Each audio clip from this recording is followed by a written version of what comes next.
చక్కగా Yes, sir. వినపడుతుంది. Okay.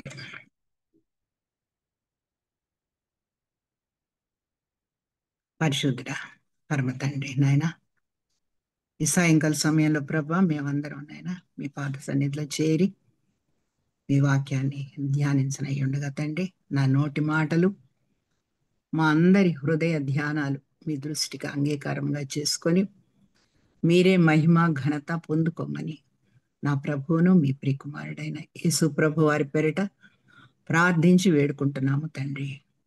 Amen. Amen. Amen. మనం last Thursday Hebrews 13th chapter 1st verse చదువుకున్నాం మనం. దాంట్లో నేను మళ్ళీ ఒకసారి మీకు అందరికీ తెలిసినటువంటి హెబ్రీయులకు రాసినటువంటి పత్రికే. దీన్ని లెవిటికస్ ఆఫ్ న్యూ టెస్టమెంట్ అంటారు. ఇది పౌల్ గారు వ్రాసారని కొంత సందిగ్ధత ఉన్నది రచయితను గురించి. మనకు అది అనవసరం అనుకోండి. ఈ లెటర్ అనేది, ఈ పత్రిక అనేది 1st century జూయిష్ క్రిస్టియన్స్ ని సంబోధించి వ్రాసినటువంటి పత్రిక. 1st century జూయిష్ క్రిస్టియన్స్ అంటే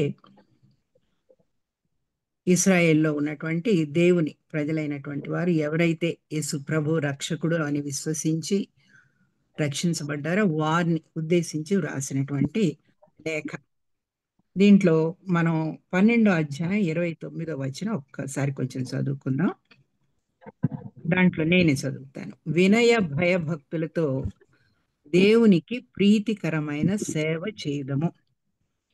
ఈ 12 అధ్యాయాల వరకు అనేక ముఖ్యమైనటువంటి పాత నిబంధనకి సంబంధించినటువంటి అనేక సత్యాలని గురించి మరి ఈ పత్రిక వ్రాసినటువంటి భక్తుడు పౌలు గారు వివరిస్తూ చివరిగా ఈ 12వ అధ్యాయం చివరిలో వినయ భయభక్తులతో దేవునికి ప్రీతికరమైన సేవ చేయదుము అంటూ మొదలుపెట్టి 13వ అధ్యాయం 1వ వచనంలో సహోదర ప్రేమ నిలువరముగా ఉండనీయుడి అనే మాట చెప్తూ దాని క్రింద ఈ 13వ అధ్యాయంలో కొన్ని ప్రత్యేకమైనటువంటి అంటే దేవుని బిడ్డలు ఆచరించవలసినవి ప్రాక్టికల్గా, అంటే మనం ఇంతవరకు స్పిరిచువల్గా అనేక సత్యాల్ని నేర్పించిన తర్వాత దేవుని బిడ్డలు ఎలా జీవించాలి, దేవుని బిడ్డలుగా, దేవుని ప్రతినిధులుగా ఈ లోకంలో ఎలా జీవించాలి అనేటటువంటివి కొన్ని అక్కడ వాళ్ళకి చెప్పినట్లుగా మనం చూస్తున్నాం. దాదాపు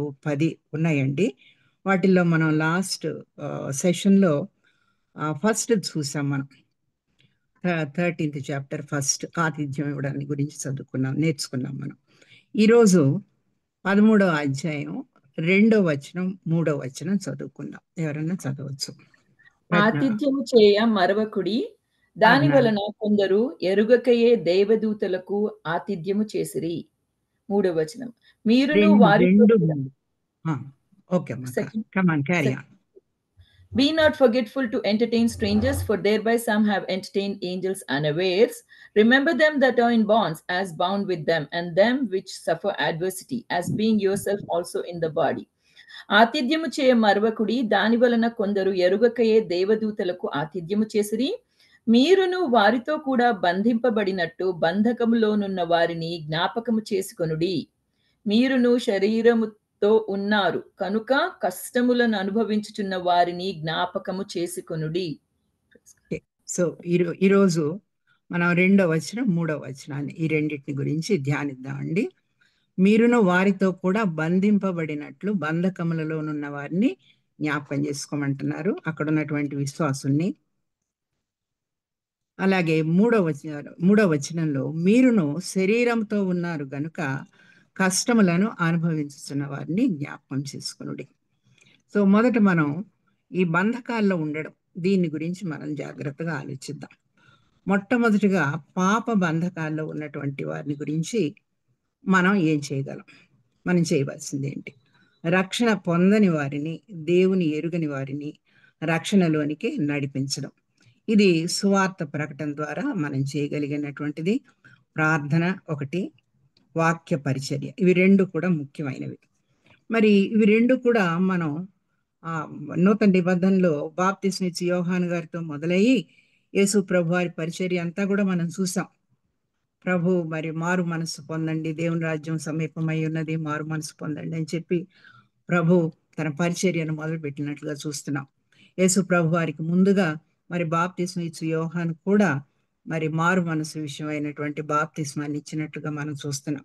సో వారి పరిచర్యతో మొదలైన తర్వాత దేవుని బిడ్డలుగా మనకి ఆ పరిచర్య అందించబడింది, దేవుని శిష్యులకి, వారి తర్వాత మనకు కూడా అన్నమాట. అయితే ముందుగా మనం ఈ పరిచర్యలో ఈ బంధకాల్లో ఉన్నటువంటి వారిని జ్ఞాపకం చేసుకోండి అంటే మొదట మనం ఏం చెప్పుకున్నామంటే, ఒకటి ప్రార్థన చేయడం, రెండవది వాక్య పరిచర్య. ఈ రెండిటి ద్వారా వారికి సహాయం చేయగలుగుతాం మనం.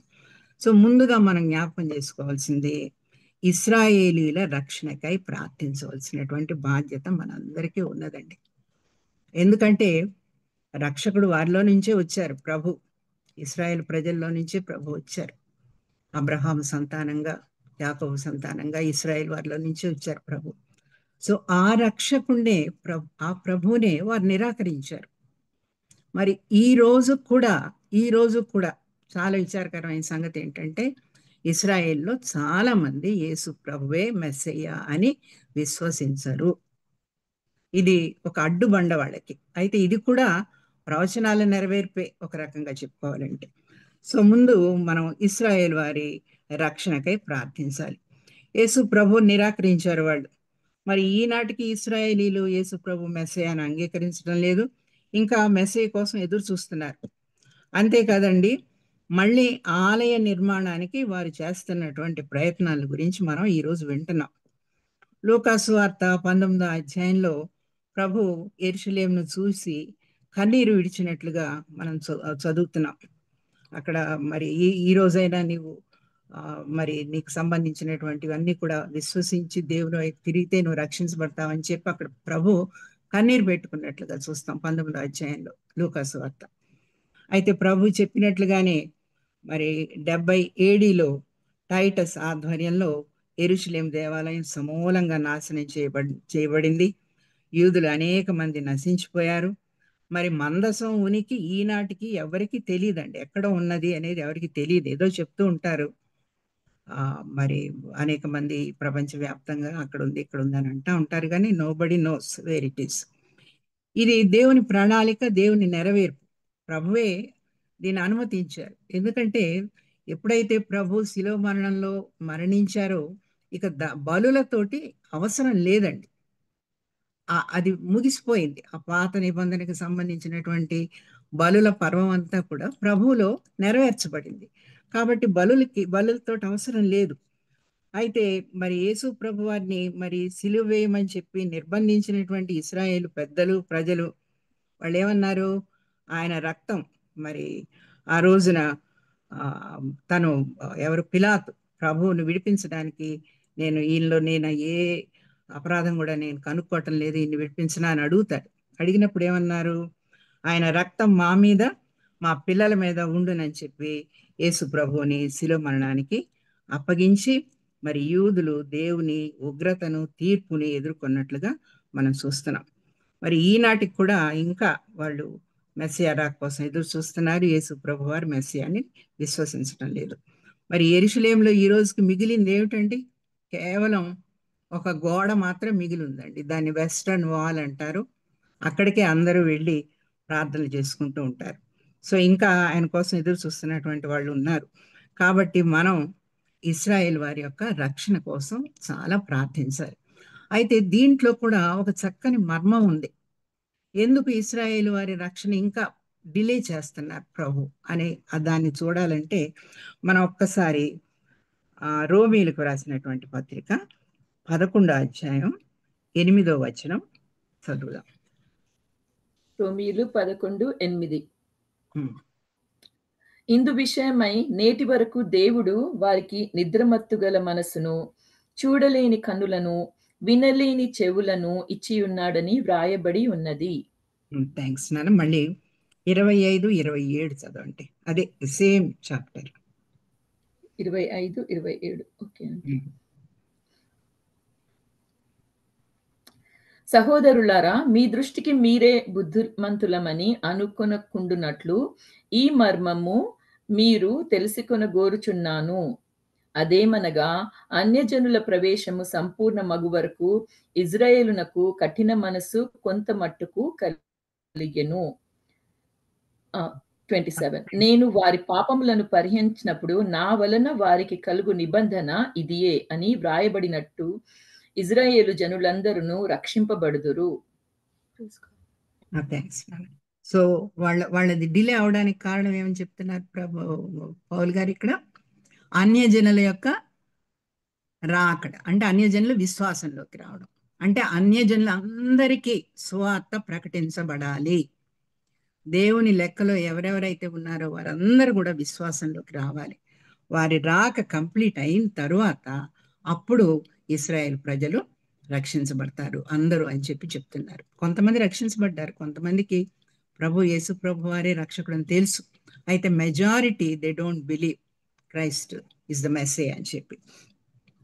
ఇది ఒక ఆశ్చర్యకరమైనటువంటి విషయం. అందుకే ఈ ప్రవచనాన్ని ప్రభు కూడా చెప్పారండి. ఇశ్రాయేల్ ప్రజల గురించి, వాళ్ళ రక్షణ గురించి, శ్రమల కాలంలో ఏ విధంగా వారు రక్షించబడతారో మత్తయి సువార్త 24వ అధ్యాయం 15 నుంచి 25 వచనాల్లో కూడా మనం చదువుకుంటాము.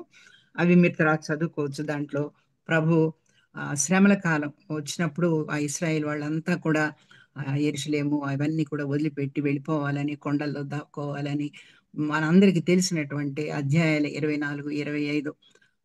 మరి అప్పుడే ప్రభు రాకడ కూడా ఉంటుందని చెప్పి ప్రభు వచ్చి మరి బిడ్డలు విశ్వాసులు ఎత్తబడతారనేటటువంటి సత్యాలన్నిటిని గురించి మనం 24, 25 అధ్యాయాల్లో ప్రభు ఒలీవల కొండ మీద పేతురు, యాకోబు, యోహాను వీళ్లతో మాట్లాడినటువంటి దాన్ని ఆలివేట్ డిస్కోర్స్ అంటారు. ఆ రెండవ రాకడిని గురించినటువంటి ఆ వివరాలన్నీ కూడా ప్రభు అక్కడ చెప్పారు. సో దానికి సిద్ధపడి ఉండండి అని చెప్తున్నారు. అయితే ప్రభువు చెప్పినటువంటి ఒక మాట ఏంటంటే, దేవుని అంటే రక్షకుని రాకడ, ఆయన రెండవ రాకడ దేవునికి తప్పించి ఎవరికీ తెలియదు, నాకు కూడా తెలియదు అని చెప్తున్నారు ప్రభు. మనిషి కుమారునికి కూడా తెలియదు. కాబట్టి విశ్వాసంతో ప్రభువుని మనం ఆ ప్రార్థనతోటి దేవుని బిడ్డలుగా మనం ఎదురు చూడడం ఆయన రాకడ కోసం. మరి ఇప్పుడు ప్రస్తుతం వాక్యంలో నేను చాలా మంది భక్తులు చెప్తున్నటువంటి వాక్యాలు వింటున్నప్పుడు మరి ర్యాప్చర్కి చాలా దగ్గరగా ఉన్నామని చెప్తున్నారంటే, ప్రస్తుతం ఉన్నటువంటి ఈ పొలిటికల్ సినారియోని బట్టి మరి ఇస్రాయెల్కి, ఇరాన్కి, మరి హమాస్కి మధ్య జరుగుతున్నటువంటి భయంకరమైనటువంటి మిడిల్ ఈస్ట్లో జరుగుతున్నటువంటి యుద్ధ పరిణామాలన్నిటి దృష్ట్యా చాలా మంది భక్తులు చెప్తున్నది ఏమిటంటే త్వరలోనే ర్యాప్చర్ తర్వాత శ్రమల కాలం వస్తుంది. సో వీటన్నిటికీ మనం సిద్ధపడాలి. వి డోంట్ నో అది రేపు వస్తుందా లేకపోతే నెక్స్ట్ ఇయర్, ఇవన్నీ మనకు తెలియదు. కానీ ప్రభు రాకడ వస్తుంది తప్పకుండా ఒక రోజు.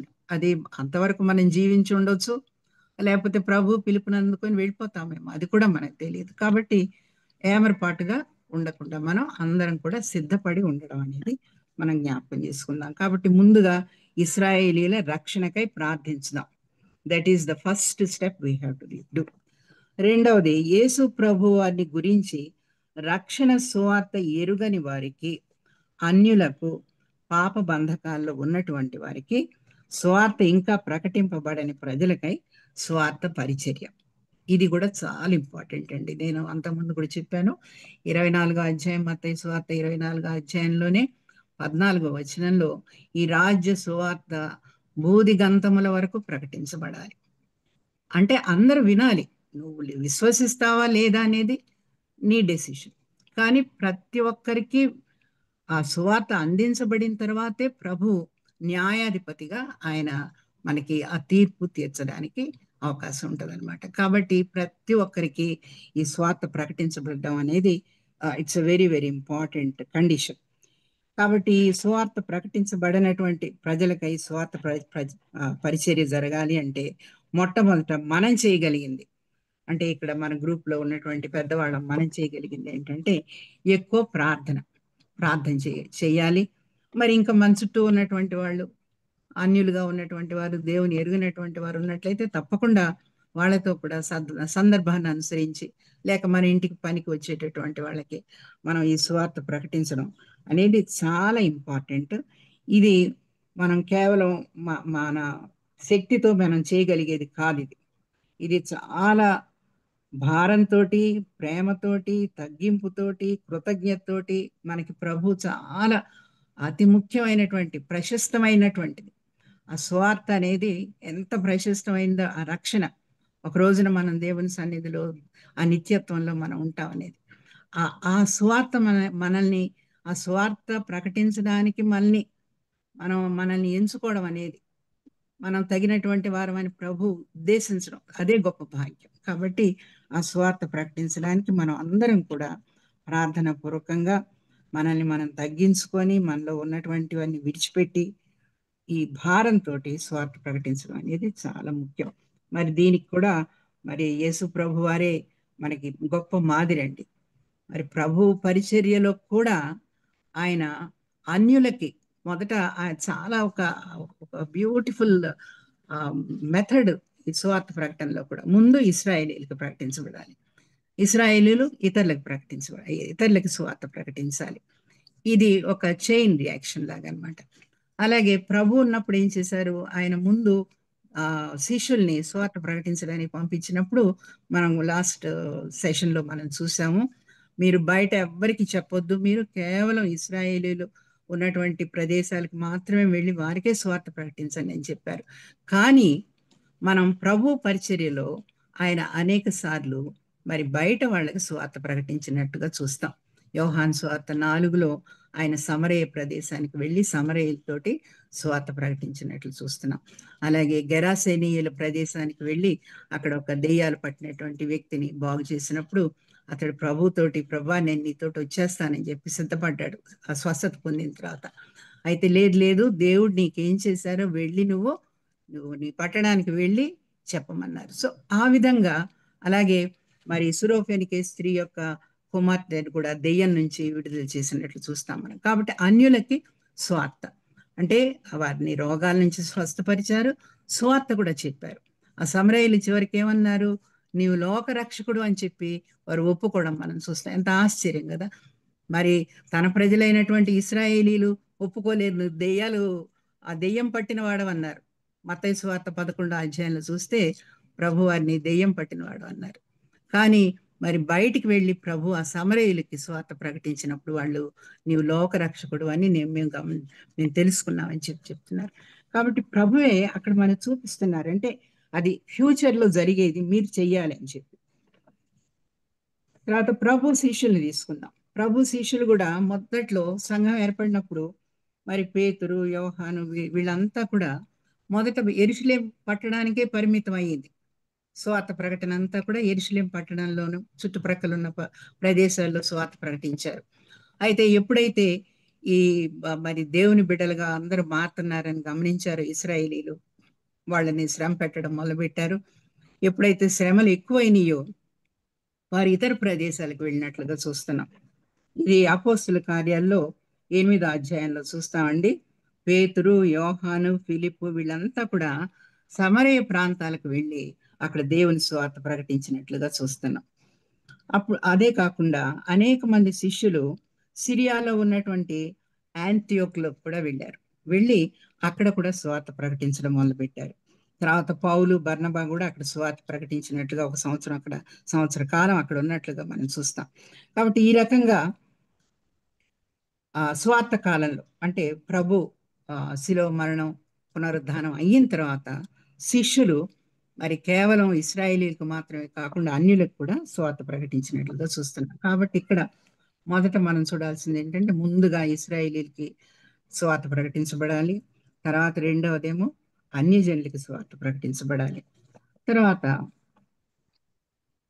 దెయ్యములు పట్టిన వారిని స్వస్థపరిచినట్లుగా చూస్తున్నాం ప్రభు గారు. అది ఇందాక నేను చెప్పాను. ఇవి చాలా సందర్భాల్లో చేశారండి ప్రభు.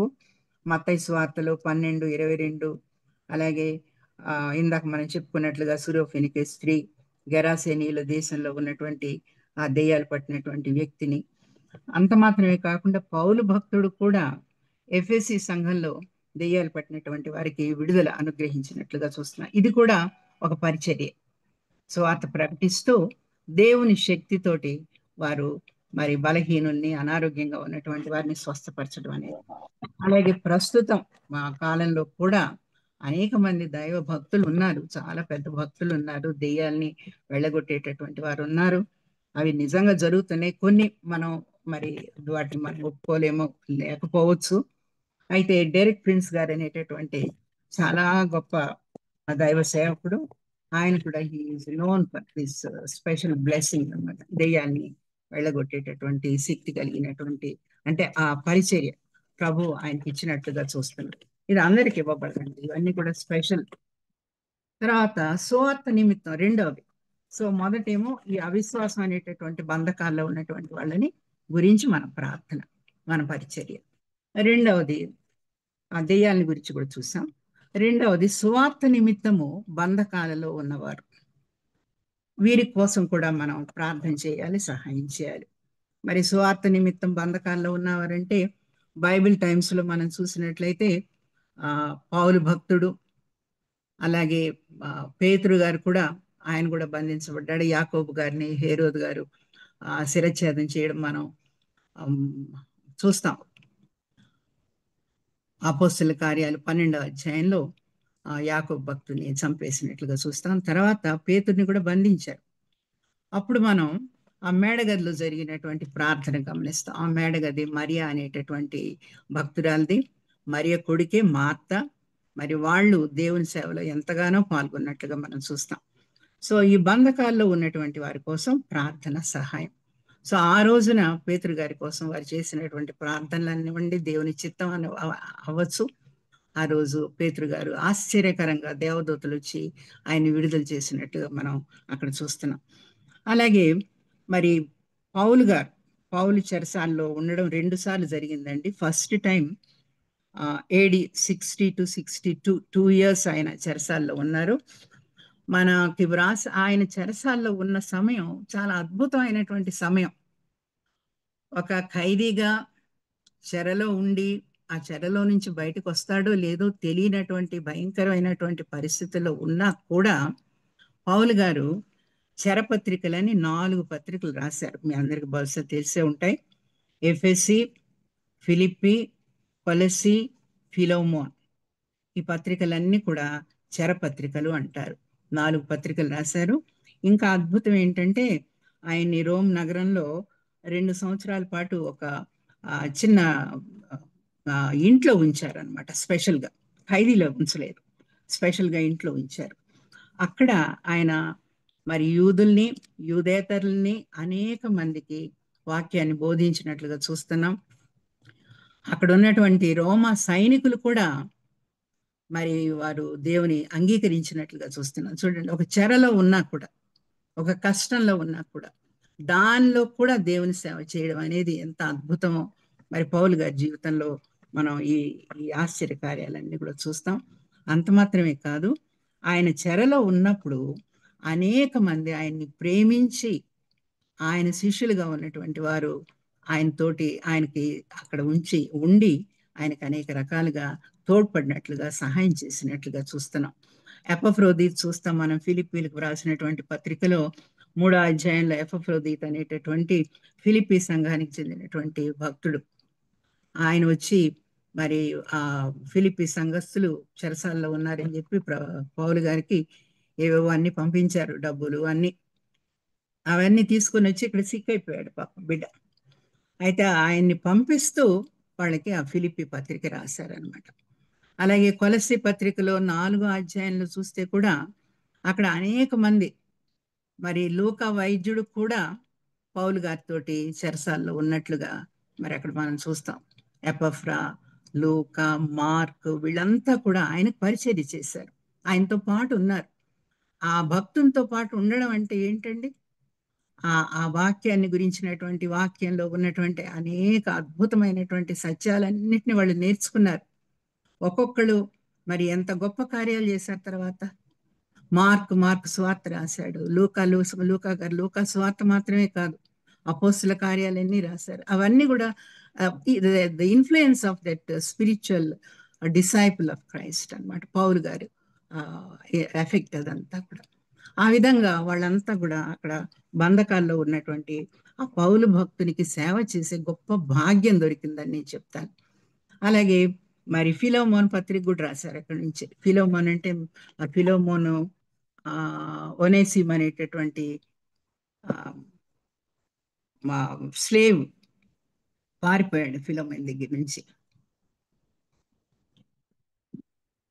పారిపోయి రోమ్లో పౌలు గారిని కలుసుకొని పౌలు భక్తుని దగ్గరుండి పౌలు భక్తునికి పరిచర్య చేసినట్లుగా చూస్తాం. ఈ ఒనేసిము విడుదల కోసం అడుగుతూ మరి పౌలు గారు ఫిలోమోనికి కూడా ఉత్తరం రాసినట్టు చూస్తాం. కాబట్టి ఒక కష్టంలో ఉన్నప్పటికీ, బంధకాల్లో ఉన్నప్పటికీ, జైల్లో ఉన్నప్పటికీ, తన ఫ్యూచర్ ఏంటో తెలియకపోయినప్పటికీ దేవుని సేవ మాననటువంటి గొప్ప భక్తుడు పౌలు గారు. నేను చాలా పెద్ద ఏమనాలి, ఆయన నా ఫేవరెట్ అపోజిల్ ఆయన. సో స్వార్థ సేవలో బంధకాల్లో ఉన్నటువంటి వారిని ఆదరించడానికి గురించి పౌలు గారి గురించి చెప్పుకున్నాం. అయితే ఈ రోజున మన దేశంలో ఎంతో మంది స్వార్థ సేవకులు, మనకి తెలిసినవి కొన్నేనండి, మనకి తెలియకుండా నార్త్ ఇండియాలో చాలా, ఒరిస్సాలో నార్త్ ఇండియాలో చాలా జరుగుతున్నాయి. దేవుని సేవకులుగా వాక్య పరిచర్య చేస్తున్నటువంటి బిడ్డల్ని, సహాయ కార్యక్రమాల్లో పాల్గొంటున్నటువంటి బిడ్డల్ని చాలా మందిని కొడుతున్నారు, చాలా భయంకరంగా ట్రీట్ చేస్తున్నారు, చంపేస్తున్నారు, కారాగారాల్లో జైల్స్లో పెట్టేస్తున్నారు, నాన్ బెయిలబుల్ వారెంట్స్ తోటి వాళ్ళు జైల్స్లో ఉంటున్నారు. వాళ్ళకి మనం ఏం చేయగలం? మనం ఈ రోజున మన బాధ్యత ప్రార్థన ఒకటి చేస్తాము. అయితే వాళ్ళ విడుదల కోసం ఎవరైతే సహాయం చేస్తున్నారో ఆ అడ్వకేట్స్ కూడా మనం డబ్బులు ఇచ్చి వాళ్ళకి సహాయం చేసి, ఆర్థికంగా సహాయం చేసి వారి విడుదలకి తోడ్పడడానికి కొన్ని అవకాశాలు ఉంటాయి. అయితే అవి కూడా మరి చర్చెస్ ద్వారానే జరుగుతున్నాయి. ముఖ్యంగా మన మణిపూర్లో జరిగినటువంటి అభయంకరమైనటువంటి పరిస్థితుల్లో కూడా అనేక చర్చెస్ నుంచి మరి పాస్టర్స్ సిద్ధపడి వాళ్ళకి కావాల్సినవన్నీ కూడా పట్టుకొని వెళ్ళి అక్కడ వాళ్ళని చూచినట్లు, ఆదరించినట్లు, వారి కోసం ప్రార్థించినట్లు మనం చూస్తున్నాం. అటువంటి కార్యక్రమాల్లో మనం పాల్గొంటున్నామా లేదా? కాబట్టి స్వార్థ నిమిత్తం బంధకాల్లో ఉన్న వారి కోసం కేవలం ప్రార్థన మాత్రమే కాకుండా ఏ ఏ రకమైనటువంటి సహాయం చేయగలమో ఆలోచించుకొని చేయవలసినటువంటి బాధ్యత మనందరికీ. మనం క్షేమంగా ఉన్నాము అని చెప్పి సంతోషించడం కాదు, పరిచర్యలో, దేవుని సేవలో, సువార్త సేవలో ఎవరైతే శ్రమలు అనుభవిస్తున్నారో వారి పక్కన మనం తప్పకుండా నిలవబడాలి. నిలవబడకపోతే మనం మా దేవుని బిడ్డలం అని చెప్పుకోవడం వ్యర్థమే అని నేను అనుకుంటాను. సరే, మూడవది బానిసలుగా బంధకాల్లో ఉన్న వారికి విడుదల. ఇదే ఇప్పుడు నేను చెప్పిందే. నేను పౌలు గారి గురించి చెప్పాను కదా, ఆయన తనతో పాటు తన దగ్గరికి వచ్చినటువంటి ఆ ఒనేసిమ్ అనేటటువంటి ఖైదీ కోసం, అతని విడుదల కోసం మరి లెటర్ రాసినట్లుగా ఫిలోమోన్కి. ఆ లెటర్ చక్కగా ఉంటుంది, ఆ లెటర్ చదవండి. It's a beautiful letter. ఎప్పుడైనా టైం ఉంటే దాని గురించి మనం స్టడీ చేద్దాం. సో పౌలు భక్తుడు ఒనేసిమ్ కోసం, విడుదల కోసం వ్రాసినటువంటి ఒకటి. అయితే జాన్ న్యూటన్ అనేటటువంటి స్లేవ్ ట్రేడర్ని గురించి మీరు వినే ఉంటారు. విన్నారా? అమేజింగ్ గ్రేస్ అనేటటువంటి పాట విన్నారా? అమేజింగ్ గ్రేస్ అనే పాట అందరూ వినే అవునండి, ఉంటారు. మంచి పాట అండి అది. అవునండి. ఆయన రచించినటువంటి పాటే. ఆయన మొదట నార్త్ ఆఫ్రికా నుంచి స్లేవ్స్ ని భయంకరమైనటువంటి కండిషన్స్ లో వాళ్ళని బోట్స్ లో తీసుకొని వెళ్ళి స్లేవ్స్ గా అందరికి అమ్మేవాడు అనమాట. ఆయన చివరికి దేవునిలోకి వచ్చిన తర్వాత తను తాను హేట్ చేసుకుంటాడు అనమాట, his life, and he has become a great preacher. చాలా పెద్ద గొప్ప దైవ సేవకుడుగా ఆయన మారిపోయాడు జాన్ న్యూటన్ గారు. అంత మాత్రమే కాదండి, మరి అమెరికాకి ఎంతమంది ఆఫ్రికా నుంచి స్లేవ్స్ గా తీసుకొని వెళ్ళబడ్డారో మనందరికీ తెలుసు. ఆ భయంకరమైనటువంటి పరిస్థితుల్లో స్లేవ్స్ గా మనుషులు జీవించేవాళ్ళు. అయితే అబ్రహాం లింకన్ గారు ఆయన ప్రెసిడెంట్ అయిన తర్వాత 1862 ఏడీలో ఈ స్లేవరీని కంప్లీట్ గా అబాలిష్ చేసినట్లుగా చూస్తున్నాం. 1862 ఏడి అంటే దాదాపు ఒక సెంచరీ పైన అయ్యింది, 1.5 సెంచరీ అనుకున్నాం. కాబట్టి ఈ బానిసలుగా బంధకాల్లో ఉన్నటువంటి వారి విడుదల కోసం మనం ప్రార్థన చేయాలి. తర్వాత నిందితులుగా కారాగారంలో పొరపాట్లు చేసి, తప్పులు చేసి, హత్యలు చేసి, ఇటువంటి పరిస్థితుల్లో నిందితులుగా కారాగారాల్లో కూడా చాలా మంది ఈ రోజుల్లో యవనస్తులైనటువంటి బిడ్డలను అనేక మందిని చాలా వింటున్నాం మనం. ఫోన్స్లో కానివ్వండి, లేకపోతే న్యూస్లో కానివ్వండి, హత్యలు జరుగుతున్నాయి. ఒక్కోసారి చాలా చిన్న వయసులో ఉన్నటువంటి బిడ్డలు కూడా ఇటువంటి పొరపాట్లలో పడిపోతున్నారు. వాళ్ళ కోసం మరి వాళ్ళని తీసుకొని వెళ్ళి అండర్ ఏజ్ అనుకోండి, అండర్ ఏజ్ అయితే వాళ్ళకి ఏంటంటే లైఫ్ ఇంప్రిజన్మెంట్ ఇస్తారు. ఆ అండర్ ఏజ్ కాకుండా ఉన్నట్లయితే వాళ్ళని అదే క్యాపిటల్ పనిష్మెంట్ ఇస్తారు. సో ఈ అండర్ ఏజ్గా ఉన్నటువంటి బిడ్డల కోసం మనం ప్రార్థన చేయొచ్చు. అంత మాత్రమే కాదు, ప్రిజన్ మినిస్ట్రీ అని ఉంటుంది. మరి దైవ సేవకులు వెళ్ళి వాళ్ళకి వాక్యం బోధిస్తారు. ఇలా బోధించినటువంటి వాళ్ళల్లో బిల్లీ గ్రహం గారు ఉన్నారండి. అలాగే బివైఎం అనేటటువంటి అవుట్ఫిట్ ఉన్నది. బ్లెస్సింగ్ యూత్ మిషన్ అంటాము. ఆ బ్లెస్సింగ్ యూత్ మిషన్కి సంబంధించినటువంటి మిషనరీస్ కూడా వాళ్ళు కూడా వెళ్ళి ఈ ప్రిజన్లో ఉన్నటువంటి ప్రిజనర్స్కి వాళ్ళకి వాక్యం చెప్తారు, వాళ్ళ కోసం ప్రార్థన చేస్తారు. సో ఈ ప్రిజన్ మినిస్ట్రీ ఇవన్నీ చేస్తున్నటువంటి వాళ్ళకి మనం సహాయం చేయొచ్చు. ఇవన్నీ కూడా ఈ బ్లెస్సింగ్ యూత్ మినిస్ట్రీ అనేది మన మెడ్రాస్లో ఉన్నటువంటి ఒక మిషనరీ గారు స్టార్ట్ చేసింది.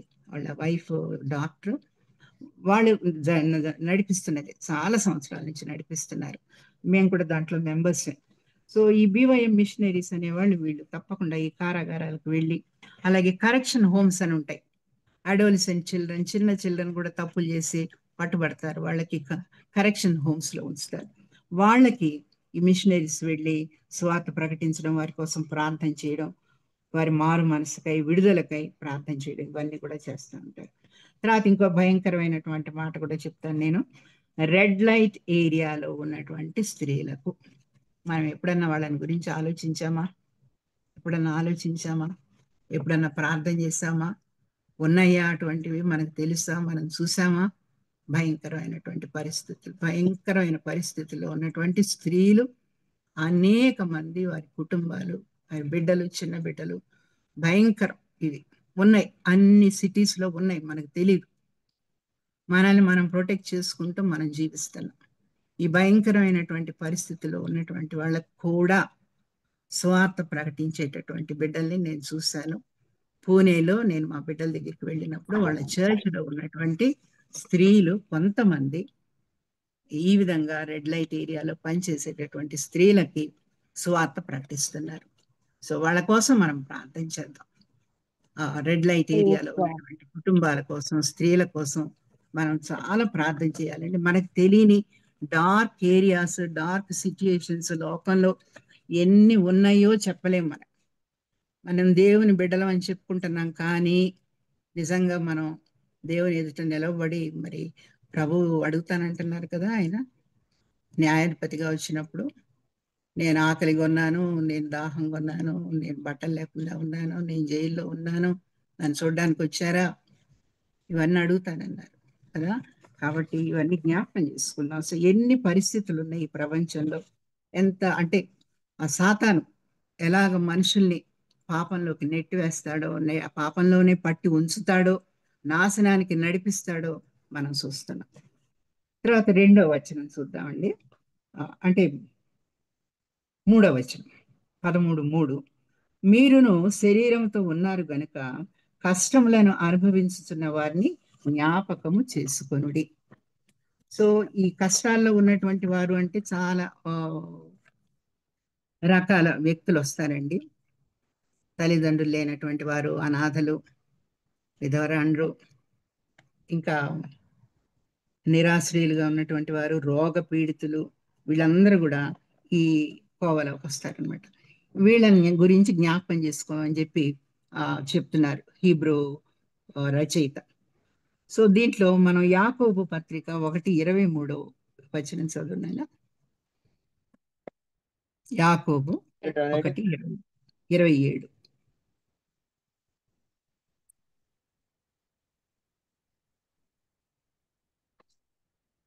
నేను చెప్పనా కొని? అది చదువుతున్నానండి. యాకోబు 1:7. అట్టి మనుషుడు 27 నాన్న, 27 లాస్ట్ వర్స్. దేవుని ఎదుట పవిత్రమును నిష్కళంకమునైన భక్తి ఏదనగా దిక్కులేని పిల్లలను, విధవరాండ్రను వారి ఇబ్బందిలో పరామర్శించుటయు, ఇహలోక మాలిన్యము తనకంటకుండా తన్ను తాను కాపాడుకునుటయునే. Wonderful, thank you. చూసారమ్మా, ఎవరిని జ్ఞాపకం చేస్తున్నారు? తండ్రి లేని బిడ్డల్ని, విధవరాండని. తండ్రి లేని బిడ్డలను, విధవరాండ్లను, పరదేశులను, బీదలను మీరు అస్సలు మర్చిపోకూడదు అనేటటువంటి మాట బైబిల్లో ద్వితీయోపదేశ కాండం దగ్గర నుంచి చివరి వరకు ఉంటుందండి బైబిల్లో. కాబట్టి ఇది మనందరి బాధ్యత.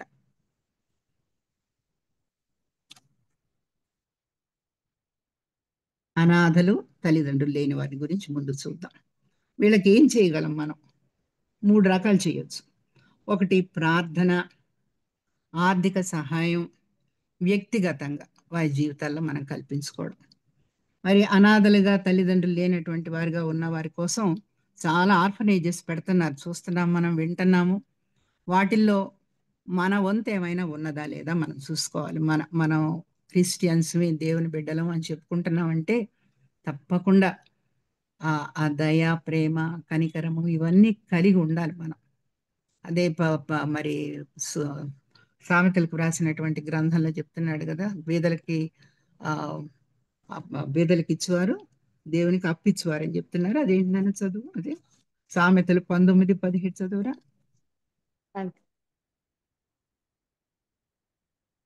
బీదలను కనికరించేవాడు యెహోవాకు అప్పిచ్చేవాడు. అప్పిచ్చువాడు. అంతే. అవునా? బీదలను కనికరించేవాడు యెహోవాకు అప్పిచ్చేవాడు. సో ఈ అనాథల కోసం, తల్లిదండ్రులు లేని వారి కోసం మరి ఈ ఆర్ఫనేజెస్ అనేవి చాలా పెడతారండి, పెడుతున్నారు, ఉంటున్నాయి, మనందరికి తెలిసినవి ఇవి. ఇవే కాకుండా మనం అనాథల్ని అడాప్షన్ కూడా తీసుకోవచ్చు. ఎక్కడన్నా అనాథ బిడ్డలు ఉన్నారంటే మనం వాళ్ళని అడాప్ట్ చేసుకోవచ్చు. నేను ఈ సందర్భంలో నా బిడ్డలు కూడా అటువంటి పని చేశారని చెప్తున్నాను. ఎవరో ఏంటి చెప్పను కానీ చేశారు. కాబట్టి అనాథల్ని అడాప్ట్ చేసుకోవడం మా తల్లిదండ్రులు కూడా చేశారండి. సో ఐ ఫీల్ వెరీ, అంటే చాలా కృతజ్ఞతతోటి చెప్తున్నాను నేను. నాట్ యాజ్ ప్రౌడ్గా ఏవో చేశామని కాదు, అటువంటి తల్లిదండ్రులు ఇచ్చినందుకు, బిడ్డల్ని ఇచ్చినందుకు I'm very grateful to God. So అనాథల్ని, వాళ్ళని అడాప్ట్ చేసుకోవాలి. మనం బాగున్నాం కాబట్టి ఇంకొక చైల్డ్కి చేయూతనివ్వడం. అంత మాత్రమే కాకుండా ఆర్ఫనేజెస్లో ఉన్న వాళ్ళని సపోర్ట్ చేయొచ్చు. మనం చూసుకోలేము అని అనుకుంటే వాళ్ళకి మనం ఒక ఆర్ఫన్ చైల్డ్ని నేను సపోర్ట్ చేస్తాను, వాళ్ళకి నెలకు అయ్యే ఖర్చులన్నీ నేను ఇస్తాను అని చెప్పి ఆ రకంగా ఆర్ఫన్స్ని అడాప్ట్ చేసుకోవచ్చు. అంటే మన కుటుంబంలోకి తీసుకోవచ్చు, లేక అడాప్ట్ చేసుకోవచ్చు. ఆ రకంగా కూడా ఉన్నాయి. నేను మరి ఈ బీదలు, నిరాశ్రయులుగా ఉన్నటువంటి వారికి అనేక సంస్థలు ఉన్నాయండి. ముక్తి మిషన్ అనే మాట విన్నారా మీరు? డాక్టర్ సరళ గారికి తెలుసు. ముక్తి మిషన్ అనే మాట విన్నారా? ఎవరన్నా వినలేదా? ఇది ఒక బ్రాహ్మణురాలు, సౌత్ ఇండియాలో ఉన్నటువంటి ఒక బ్రాహ్మణురాలు. ఆవిడ పండిత రామాబాయి అని ఉంటారు ఆవిడ పేరు. ఆవిడ పూణేలో ముక్తి మిషన్ అనేటటువంటిది ఒకటి స్టార్ట్ చేశారు. ఎప్పుడోనండి, ఇప్పుడు కాదు ఇది. వి యూస్ టు రెగ్యులర్గా వాళ్ళకి డొనేషన్స్ అవి పంపిస్తూ ఉండేదాన్ని నేను, ఇప్పుడు కూడా పంపిస్తాను. వాళ్ళు అంటే ఎక్కువ అనాథలకి, బీదలకి, విధవరాండ్లకి వాళ్ళకి వాళ్ళు సపోర్ట్ చేస్తారు. సపోర్ట్ చేయడమే కాదు, దేవుని వాక్యం చెప్తారు, దేవుని బిడ్డలుగా వాళ్ళని నిలబెడతారు. సో చాలా చక్కటి పరిచర్య అది. దాంట్లో కూడా మనం పాలు కలిగి ఉండడం, మనం కూడా పాలు భాగస్థలం అయి ఉండడం, ఇట్స్ అ వెరీ బ్లెస్సింగ్ మనకు, మన బిడ్డలకు కూడా. అలాగే మనకు మదర్ తెరీసా తెలుసు, ఆవిడ నోబుల్ లారియట్. ఆవిడ ఎన్ని నిర్మల హృదయాలు ఎన్ని చోట్ల, ఎన్ని ఊళ్ళల్లో, ఎన్ని దేశాల్లో, ప్రపంచం అంతటా ఆవిడ స్థాపించారో. మరి దాంట్లో చేసేటటువంటి బిడ్డలు ఈరోజు, ఆవిడైతే వెళ్ళిపోయారు కానీ దేవుని దగ్గరికి ఆవిడ ఎంచుకున్నటువంటి బిడ్డలు ఎంత స్వచ్ఛమైనటువంటి మనసులతోటి, ప్రేమ గల మనసులతోటి సేవ చేస్తారో మనం చూస్తూనే ఉంటాం. గుంటూరులో కూడా ఉన్నదండి ఆ నిర్మల హృదయం. వాళ్ళని మనం సపోర్ట్ చేయొచ్చు రెగ్యులర్గా. సో ఇవన్నీ కూడా మనకు అవకాశాలు దేవుని బిడ్డలుగా మనం జీవించడానికి. ఉరికినే ప్రార్థనలు, వాక్యం నో. ప్రాక్టికల్గా మనం క్రియలో చేయకపోతే, క్రియలేని విశ్వాసము వ్యర్థము, క్రియలేని విశ్వాసం వ్యర్థం అని చెప్పి యాకోబు 2:26 చెప్తున్నారు. కాబట్టి ఊరికినే చెప్పడం కాదు, మాటలు చెప్పుకోవడం కాదు, రోజు వాక్యం వినడం కాదు, వాక్యాన్ని జీవించాలి. మనం దేవుని బిడ్డలుగా జీవించాలి. లేకపోతే మన విశ్వాసం కంప్లీట్ కాదు. యేసయ్య చేసింది కూడా అదే. వాక్యం చెప్పారు, అందరినీ స్వస్థపరిచారు, అందరి కోసం ప్రాణం పెట్టారు. మనం ప్రాణం పెట్టవలసినంత అవసరత ఏం లేదు, కానీ ఈ కార్యాలు చేయాలి. తర్వాత వికలాంగులుగా విధవరాండ్రుగా ఉన్నటువంటి వారు, వీళ్ళకు కూడా అదే. ఇక్కడ హైదరాబాద్లో కూడా ఒకటి ఉందండి, లహరి అనేటటువంటి హోమ్ ఉన్నది. మీరు నమ్మరు, ఒక విధవరాలైనటువంటి తల్లి, ఒక యవ్వనస్తురాలైనటువంటి యవనస్తురాలైనటువంటి బిడ్డ, వాళ్ళిద్దరూ 2 శ్మశానాలకు మధ్య ఉన్నటువంటి భూమిని చీప్గా వస్తుందని అక్కడ ఎలా మేనేజ్ చేసుకున్నారు పాపం. ఆ భూమి తీసుకొని అక్కడ ఒక హౌస్ కట్టుకొని దాంట్లో ఎంతమంది బీద వాళ్ళని, వాళ్ళు అంతకుముందు వాళ్ళు రోడ్ల మీదకి వెళ్ళి అన్నం పెట్టేవాళ్ళంట. తర్వాత ఈ బిల్డింగ్ కట్టుకున్న తర్వాత బీదవాళ్ళని లోపలికి తెచ్చుకొని బలహీనలుగా ఉన్నటువంటి వారు, వికలాంగులు, వాళ్ళందరినీ తెచ్చుకొని పెట్టుకొని వాళ్ళని సపోర్ట్ చేస్తున్నారు. వీళ్ళకు కూడా సపోర్ట్ చేయాలి. నా బిడ్డలు వీళ్ళు చేస్తారండి. అంటే నేను ఐఎమ్ నాట్, ఇవేవి కూడా నేను చేస్తున్నానని ప్రౌడ్గా మాత్రం చెప్పుకోవటం లేదు. చాలా హంబుల్గా, చాలా కృతజ్ఞతతోటి నా బిడ్డలు కూడా ఈ పరిచర్యలో ఉన్నారు అని చెప్పి చాలా సంతోషంతో, కృతజ్ఞతతోటి మీరు కూడా ఉన్నారు. చాలామంది సండే స్కూల్స్ రన్ చేసేవాళ్ళు ఉన్నారు, ప్రార్థనలు చేసేవాళ్ళు ఉన్నారు. మన గ్రూప్లో చాలామంది, ఇక సరళ గారి గురించి చెప్పక్కర్లేదు. మరి ఆవిడ రోగ పీడితులుగా, ఎయిడ్స్ అఫెక్టెడ్ చిల్డ్రన్ని ఎలా సపోర్ట్ చేస్తున్నారో మనందరికీ తెలుసు. వారి జీవితం అంతా మనకి ఒక పాఠమే, మనందరికి కూడా సరళ గారి జీవితం. ఆవిడ వివాహం కూడా చేసుకోకుండా ఆ చిన్న వయసు నుంచి ఆ వైద్య పరిచర్య చేయడం, వాక్య పరిచర్య చేయడం, ప్రార్థన పరిచర్య, ఇవన్నీ కూడా ఎంత బ్లెస్సెడ్ లైఫ్ అండి, ఎంత బ్లెస్సెడ్ లైఫ్. ఈరోజు ఆవిడ మరి 90 ఏళ్ళు దాటిపోయినా కూడా మనందరినీ ప్రార్థనలో నడిపిస్తున్నారని అంటే we should be very grateful to God. ఆ బిడ్డ కోసం ప్రార్థన చేయాలి, వారి కోసం. ఈ ఎయిడ్స్ అఫెక్టెడ్ చిల్డ్రన్ కోసం ఆదోనిలో మరి రాజ్ కుమారి గారి బ్రదర్ డానియల్ గారు అని ఉంటారు, ఆయన బిషప్, పాస్టర్ గారు బిషప్. ఇప్పుడు వారు పెద్ద బిల్డింగ్ కట్టించారు. అక్కడ ఉన్నటువంటి హిందూస్ ఆయనకి డొనేషన్స్ ఇచ్చి ఆ బిల్డింగ్ అది కట్టడానికి. చాలా మంది బిడ్డలండి, ఎయిడ్స్ అఫెక్టెడ్ చిల్డ్రన్ చాలా మంది ఎంత సంతోషంగా ఉంటారంటే ఆయన చెప్పలేను నేను అసలు. ఆ బిడ్డల కోసం అన్నీ చెయ్యాలి. వాళ్ళని తీసుకొని సౌత్ ఇండియా టూర్కి వెళ్ళారు ఆయన. అంటే ఆ complete surrender to God's will, service, ఇవన్నీ కూడా అవి చేయడం మొదలుపెట్టినప్పుడే మనం ఎంజాయ్ చేస్తామేమో. సో అలాగే సరళ గారిని గురించి చెప్తున్నాను. ఇవి మన పేరెంట్స్ కూడా చేసుంటారు.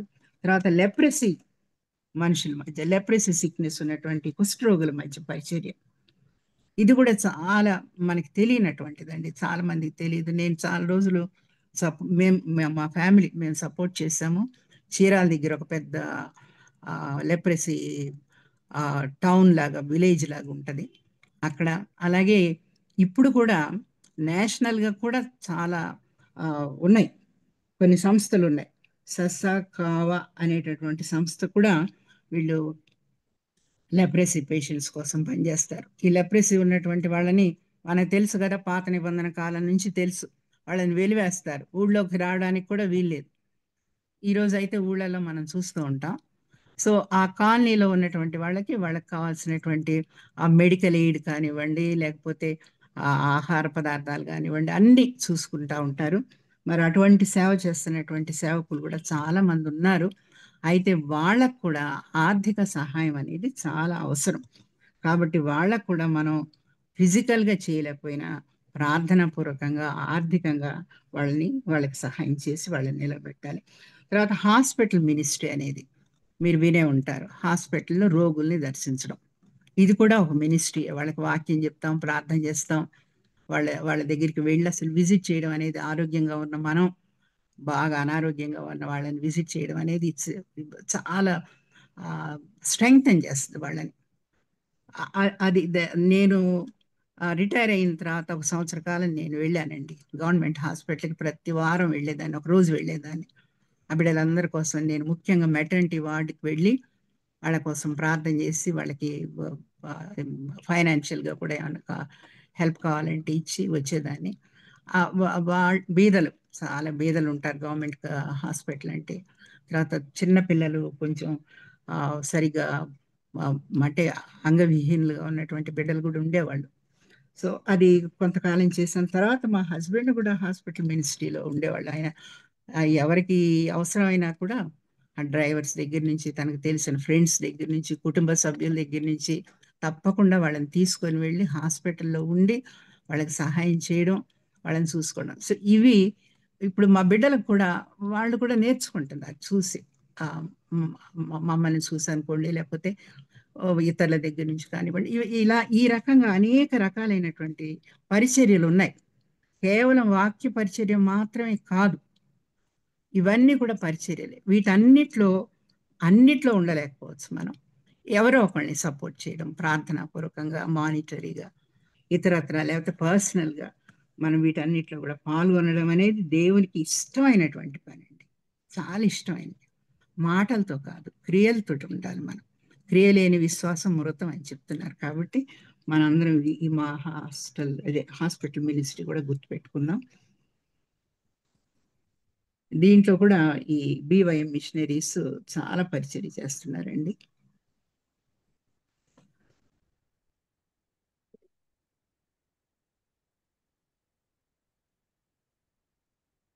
తర్వాత చివరిగా మనం ఏం చేయాలి ఒకసారి 5 నిమిషాలు ఇవ్వండి, నాకు టైం కంప్లీట్ చేస్తాను. తర్వాత సువార్త నిమిత్తం శ్రమల్లో, ఇబ్బందుల్లో ఉన్న వారిని కూడా ఆదరించడం, ఆర్థికంగా సహాయం చేయడం, ఇది కూడా మనం చేయాల్సిన పని. చివరిగా దేవుని బిడ్డలుగా, విశ్వాసులుగా మన బాధ్యత. నేను అంతా చెప్తానే ఉన్నాను అనుకోండి మనం చెయ్యాలని. ఒకటి ఏంటంటే, మొట్టమొదట మనం చేయవలసింది దేవునికి స్తుతి చెల్లించడం. ఎందుకంటే నిజ దేవుణ్ణి తెలుసుకోవడానికి ఆయన బిడ్డలుగా మనల్ని ప్రభు మరి దేవుని విశ్వాసంలోకి నడిపించినందుకు, మనం ఎలా విశ్వాసంలోకి వచ్చామో ఒక్కొక్కరికి, ఒక్కొక్క కుటుంబానికి మీ అందరికీ తెలిసే ఉంటుంది. ఎవరి ద్వారా విశ్వాసంలోకి వచ్చారో, విశ్వాసంలో బలపడుతున్నారో, విశ్వాసంలో ఎదుగుతున్నారో మీ అందరికీ తెలిసి ఉంటుంది. కాబట్టి మొట్టమొదటి మనం చేయాల్సింది ఏంటంటే, నిజ దేవుణ్ణి మనం ఎరిగి ఉన్నాము, కలిగి ఉన్నాం. కాబట్టి ఆయన్ని స్తుతించడం అనేది మొదటి చేయవలసింది. రెండవది ఏంటంటే, మనం పొందుకున్నటువంటి రక్షణ కాపాడుకోవడం చివరి వరకు కూడా. ఇదే ఫిలిప్పీలకు రాసినటువంటి పత్రిక 2వ అధ్యాయం 12వ వచనం చివరి భాగంలో చూసినట్లయితే, మీ రక్షణ భయముతో, వణుకుతో మీ రక్షణ కాపాడుకోండి అని చెప్పి పౌలు గారు ఫిలిప్పీ భక్తులకు చెప్తున్న మాటలు మనం జ్ఞాపకం చేసుకుందాం, మన మనసులో ఉంచుకుందాం. భయంతో, వణుకుతో రక్షణ కాపాడుకోవడం చివరి వరకు. అది మన మరణం వరకు అవ్వచ్చు, లేకపోతే ప్రభు రాకడ వరకు అవ్వచ్చు. తర్వాత బంధకాల్లో, కష్టాల్లో ఉన్న వారి కోసం ప్రార్థించడం, ఇంకో పని చేయడం. తర్వాత బంధకాల్లో, కష్టాల్లో ఉన్న వారికి పరిచర్య చేస్తున్న వాళ్ళ కోసం, స్వార్థ ఎవరు చెప్తున్నారు వాళ్ళ కోసం వాళ్ళని ప్రార్థించడమే కాకుండా వాళ్ళకి ఆర్థిక సహాయం చేసి, వాళ్ళని ఎంకరేజ్ చేసి వాళ్ళని పంపించడం.